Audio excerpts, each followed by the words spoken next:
Climax ಹಂತಕ್ಕೆ ತಲುಪಿದ ಅನನ್ಯ ಭಟ್ ನಾಪತ್ತೆ ಪ್ರಕರಣ ಸುದೀರ್ಘ ವಿಚಾರಣೆ ಬಳಿಕ ಇವತ್ತು ಸುಜಾತ ಭಟ್ನ ವಶಕ್ಕೆ ಪಡೆದುಕೊಳ್ಳಬಹುದಾದ ಸಾಧ್ಯತೆ. ನನ್ನ ಆರೋಪ ಸುಳ್ಳು ಅಂತ ಒಪ್ಪಿಕೊಂಡಿರುವಂತ ಸುಜಾತ ಭಟ್ ನಿನ್ನೆ ರಾತ್ರಿ 10 ಗಂಟೆವರೆಗೂ ನಡೆದಂತ ಸುಜಾತ ಭಟ್ ವಿಚಾರಣೆ. ಸದ್ಯ ಉಜ್ಜುರೆಗ ಲಾಡ್ಜ್ನಲ್ಲಿ ಉಳಿದುಕೊಂಡಿರುವಂತಹ ಸುಜಾತ ಭಟ್ ಇವತ್ತು ಮತ್ತೆ ವಿಚಾರಣೆಗೆ ಹಾಜರಾಗುವಂತೆ ಎಸ್ಐಟಿ ಸೂಚನೆ. ಹಿಂದೆ ಸುಜಾತ ಭಟ್ ವಿಚಾರಣೆ ಪೂರ್ಣಗೊಳ್ಳಬಹುದಾದ ಸಾಧ್ಯತೆ. ಬಂಧನದ ಬಗ್ಗೆ ಮುಂದಿನ ನಿರ್ಧಾರವನ್ನು ಕೈಗೊಳ್ಳಲಿರುವ ಎಸ್ಐಟಿ. ಆದಿತ್ಯ ಸುಜಾತ ಭಟ್ ಪ್ರಕರಣದಲ್ಲೂ ಕೂಡ ಎಸ್ಐಟಿಗೆ ಒಂದಷ್ಟು ಸವಾಲಿದೆ, ತಲೆನೋವಿದೆ. ಸಡನ್ ಆಗಿ ಬೇರೆ ವ್ಯಕ್ತಿಗಳನ್ನ ವಶಕ್ಕೆ ಪಡ್ಕೊಂಡಂಗೆ ವಿಚಾರಣೆ ಮಾಡ್ದಂಗೆ ಸುಜಾತ ಭಟ್ರನ್ನ ವಿಚಾರಣೆ ಮಾಡೋದಕ್ಕೆ ಆಗೋದಿಲ್ಲ. ಕಾರಣ ಅವರ ವಯಸ್ಸು, ಹಾಗೇನೆ ಕೆಲವರು ಮಾನಸಿಕವಾಗಿ ಒಂದಷ್ಟು ಸಮಸ್ಯೆನ ಎದುರಿಸ್ತಿದ್ದಾರೆ ಸುಜಾತ ಭಟ್ ಅಂತ ಕೂಡ ಹೇಳ್ತಾ ಇದ್ದಾರೆ. ಅವರು ಕೂಡ ತುಂಬಾ ಅಗ್ರೆಸಿವ್ ಆಗುವಂಥದ್ದು, ಅವರ ಮೂಡ್ ಸ್ವಿಂಗ್ಸ್ ಅನ್ನ ಕೂಡ ನಾವು ಗಮನಿಸ್ತಾ ಇದ್ವಿ. ಹಾಗಾಗಿ ಎಸ್ಐಟಿ ಅಧಿಕಾರಿಗಳ ಇವತ್ತಿನ ನಡೆಗೆ ಏನಾಗಿರುತ್ತೆ ಆದಿತ್ಯ? ನೀತಿ ಹೌದು, ಯಾಕಂದ್ರೆ ಇವತ್ತು ಸುಜಾತ ಭಟ್ ಅವರಿಗೆ ದಾಖಲೆಗಳನ್ನ ನೀಡುವುದಕ್ಕೆ ಒಂದು ದಿನ ಇದು ಡೆಡ್ ಲೈನ್ ಅಂತ ಹೇಳ್ಬೋದು. ಯಾಕಂದ್ರೆ ಇವತ್ತು ಕೂಡ ಎಸ್ಐಟಿ ಅಧಿಕಾರಿಗಳು ಒಂದು ಕೊನೆಯ ಚಾನ್ಸ್ ಅನ್ನ ಕೊಟ್ಟಿದ್ದಾರೆ. ನಿಮ್ಮ ಹತ್ರ ಏನಾದರೂ ದಾಖಲೆಗಳು ಇದ್ದರೆ ದಯವಿಟ್ಟು ಅದನ್ನ ನೀಡಿ, ನಿಮ್ಮ ಆರೋಪ ಪ್ರತ್ಯಾರೋಪಗಳು ಏನೇ ಇರಲಿ ಅದಕ್ಕೆ ಪೂರಕವಾಗಿ ದಾಖಲೆಗಳನ್ನ ನೀಡಿ ಅನ್ನೋದನ್ನ ಹೇಳಿದ್ದಾರೆ.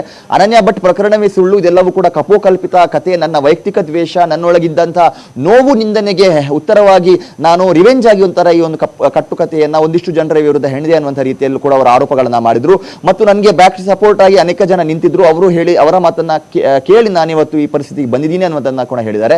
ಸೇಮ್ ಚೆನ್ನೈನ ವರ್ಷನ್ ರೀತಿಯಲ್ಲಿ ನಾನು ಕೇವಲ ಪಾತ್ರಧಾರಿ ಸೂತ್ರಧಾರಿಗಳು ಬೇರೆನೇ ಇದ್ದಾರೆ ಅನ್ನುವಂಥ ವಿಚಾರಗಳನ್ನ ಮತ್ತೆ ಅವರು ಉಲ್ಲೇಖ ಮಾಡಿದ್ದಾರೆ. ಹಾಗಾಗಿ ನಿಮ್ಮ ಆರೋಪಗಳು ಏನೇ ಇರಲಿ ಅದಕ್ಕಾದ್ರೂ ಏನಾದರೂ ದಾಖಲೆಗಳನ್ನ ಕೊಡಿ ಅಮ್ಮ ಅಂತ ಅವರು ಎಸ್ಐಟಿ ಅವರಿಗೆ ಹೇಳಿದ್ದಾರೆ. ಯಾಕಂದ್ರೆ ಎಸ್ಐಟಿ ಅವರಿಗೂ ಕೂಡ ಇದು ನುಂಗಲಾರದ ತುತ್ತಾಗಿ ಪರಿಣಮಿಸಿದೆ. ಈ ಸುದೀರ್ಘ ವಿಚಾರಣೆ 3 ದಿನಗಳ ಕಾಲದ ವಿಚಾರಣೆ ಇಷ್ಟು ಸುದೀರ್ಘವಾಗಿ ಯಾಕೆ ನಡೀತು ಅಂದ್ರೆ ಇಲ್ಲಿ ಪ್ರಶ್ನೆ ಉತ್ತರ ಅನ್ನೋದಕ್ಕಿಂತಲೂ ಹೆಚ್ಚಾಗಿ ಅವರನ್ನ ಸಮಾಧಾನ ಪಡಿಸೋದಕ್ಕೆ ಸಾಕಷ್ಟು ಟೈಮ್ ಎಸ್ಐಟಿ ಅಧಿಕಾರಿಗಳಿಗೆ ಹಿಡಿದಿತ್ತು. ಪ್ರತಿ ಕ್ವಶನ್ಗಳಿಗೂ, ಪ್ರತಿ ಪ್ರಶ್ನೆಗಳ ಸುರಿಮಳಿಗಳಿಗೂ ಅವರದ್ದು ಕಣ್ಣೀರಿನದ್ದೇ ಉತ್ತರ ಆಗಿತ್ತು. ಅವರದೇ ಒಂದೇ ಕನ್ಫೆಷನ್ ಆಗಿತ್ತು, ನನ್ನಿಂದ ತಪ್ಪಾಯಿತು, ನನ್ನ ಕೇಸನ್ನು ವಾಪಸ್ ಪಡೆದುಕೊಳ್ಳಿ, ದಯವಿಟ್ಟು ನನ್ನನ್ನು ಬಿಟ್ಟು ಬಿಡಿ, ಈ ಫ್ರಸ್ಟ್ರೇಷನ್ ಅನ್ನ, ಈ ಒತ್ತಡವನ್ನು ತೆಗೆದುಕೊಳ್ಳೋದಕ್ಕೆ ನನ್ನಿಂದ ಆಗೋದಿಲ್ಲ, ನನಗೆ ಏಕಾಂಗಿ ಆಗಿದ್ದೀನಿ ಅನ್ನುವಂಥ ರೀತಿಯಲ್ಲಿ ಅವರು ಕಣ್ಣೀರು ಹಾಕಿದ್ದಾರೆ ಅನ್ನುವಂಥ ಮಾಹಿತಿ ಕೂಡ ಇದೆ.